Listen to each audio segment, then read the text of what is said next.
Salut les abonnés, j'espère que vous allez bien. Comme d'habitude, aujourd'hui je continue de vous lire la Bible et nous sommes dans le livre du Lévitique, au chapitre 14. La purification de la lèpre. L'Éternel dit à Moïse, « Voici quelle sera la loi sur le lépreux pour le jour de sa purification. On l'amènera devant le prêtre sortira du camp et examinera le lépreux. Si le lépreux est guéri de sa plaie de la lèpre, le prêtre ordonnera que l'on prenne pour celui qui doit être purifié 2 oiseaux vivants et purs, du bois de cèdre, du cramoisi et de l'hysope. Le prêtre ordonnera qu'on égorge l'un des oiseaux sur un vase de terre, sur de l'eau vive. Il prendra l'oiseau vivant, le bois de cèdre, le cramoisi et l'hysope, et il les trempera avec l'oiseau vivant dans le sang de l'oiseau égorgé sur l'eau vive. Il fera 7 fois l'aspersion sur celui qui doit être purifié de la lèpre, puis il le déclarera pur et lâchera l'oiseau vivant dans les champs. Celui qui se purifie lavera ses vêtements, rasera tous ses poils et se baignera dans l'eau. Il sera pur. Ensuite il pourra entrer dans le camp, mais il restera 7 jours à l'extérieur de sa tente. Le 7e jour, il rasera tous ses poils, sa tête, sa barbe, ses sourcils, il rasera tous ses poils. Il lavera ses vêtements et baignera son corps dans l'eau, et il sera pur. Le 8e jour, il prendra 2 agneaux sans défaut, et une brebis d'1 an sans défaut. Une offrande de 6 litres et demi de fleurs de farine pétrie à l'huile et 3 décilitres d'huile. Le prêtre qui a fait la purification présentera l'homme qui se purifie et tous ces éléments devant l'Éternel, à l'entrée de la tente de la rencontre. Le prêtre prendra l'un des agneaux et l'offrira en sacrifice de culpabilité, avec les 3 décilitres d'huile. Il fera avec eux le geste de présentation devant l'Éternel. Il égorgera l'agneau à l'endroit où l'on égorge les victimes expiatoires et les holocaustes, dans le lieu saint. En effet, dans le sacrifice de culpabilité, comme dans le sacrifice d'expiation, la victime est pour le prêtre. C'est une chose très sainte. Le prêtre prendra du sang de la victime de culpabilité, il en mettra sur le lobe de l'oreille droite de celui qui se purifie, sur le pouce de sa main droite et sur le gros orteil de son pied droit. Le prêtre prendra la mesure d'huile et il en versera dans le creux de sa main gauche. Il trempera le doigt de sa main droite dans l'huile qui est dans le creux de sa main gauche, et il fera avec le doigt 7 fois l'aspersion de l'huile devant l'Éternel. Il mettra de l'huile qui lui reste dans la main sur le lobe de l'oreille droite de celui qui se purifie, sur le pouce de sa main droite et sur le gros orteil de son pied droit, par-dessus le sang de la victime de culpabilité. Le prêtre mettra ce qui lui reste d'huile dans la main sur la tête de celui qui se purifie, afin de faire l'expiation pour lui devant l'Éternel. Puis il offrira le sacrifice d'expiation, et il fera l'expiation pour celui qui se purifie de sa souillure. Ensuite, il égorgera l'holocauste. Il offrira sur l'autel l'holocauste et l'offrande. C'est ainsi que le prêtre fera l'expiation pour cette personne, et elle sera pure. Si la personne est pauvre et ne dispose pas de moyens suffisants, elle prendra un seul agneau, qui sera offert en sacrifice de culpabilité, avec le geste de présentation, et avec lequel on fera l'expiation pour elle.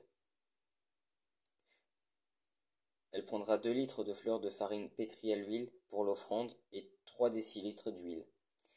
Elle prendra aussi 2 tourterelles ou 2 jeunes pigeons, en fonction de ses moyens, l'un pour le sacrifice d'expiation, l'autre pour l'holocauste.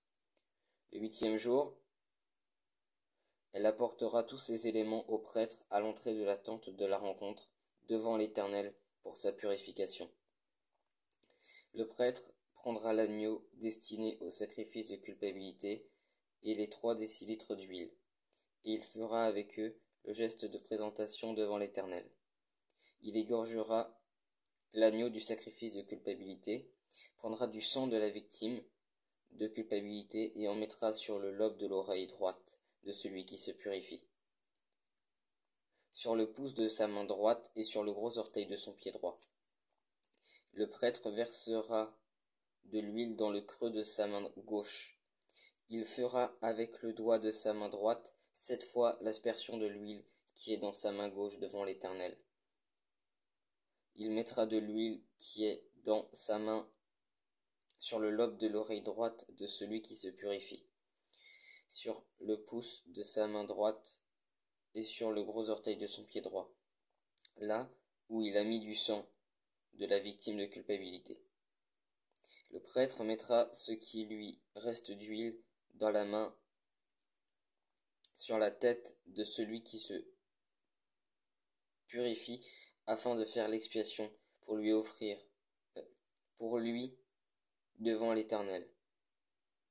Puis il offrira l'une des tourterelles ou l'un des jeunes pigeons que la personne aura pu se procurer, l'un en sacrifice d'expiation, l'autre en holocauste avec l'offrande. C'est ainsi qu'il fera l'expiation devant l'Éternel pour celui qui se purifie. Telle est la loi pour la purification de celui qui a une plaie de lèpre et qui dispose pas de moyens suffisants.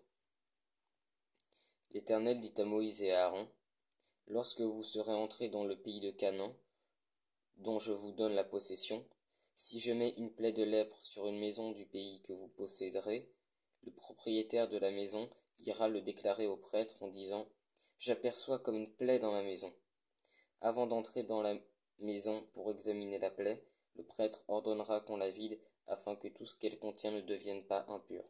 Après cela, il entrera pour examiner la maison. Le prêtre examinera la plaie. S'il voit qu'elle se présente sur les murs de la maison sous forme de cavités verdâtres ou rougeâtres qui font un creux dans le mur, il sortira de la maison et quand il sera à la porte, il fermera la maison pour 7 jours. Il y retournera le 7e jour. S'il voit que la plaie s'est étendue sur les murs de la maison, il ordonnera qu'on enlève les pierres attaquées de la plaie et qu'on les jette à l'extérieur de la ville, dans un endroit impur. Il fera racler tout l'intérieur de la maison et l'on jettera à l'extérieur de la ville, dans un endroit impur, la poussière qu'on aura raclée. On prendra d'autres pierres que l'on mettra à la place des premières et l'on prendra un autre mortier pour recrépir la maison. Si la plaie apparaît de nouveau dans la maison après qu'on a enlevé les pierres, raclé et recrépi la maison, le prêtre y retournera. S'il voit que la plaie s'est étendue dans la maison, c'est une lèpre durable dans la maison. Elle est impure.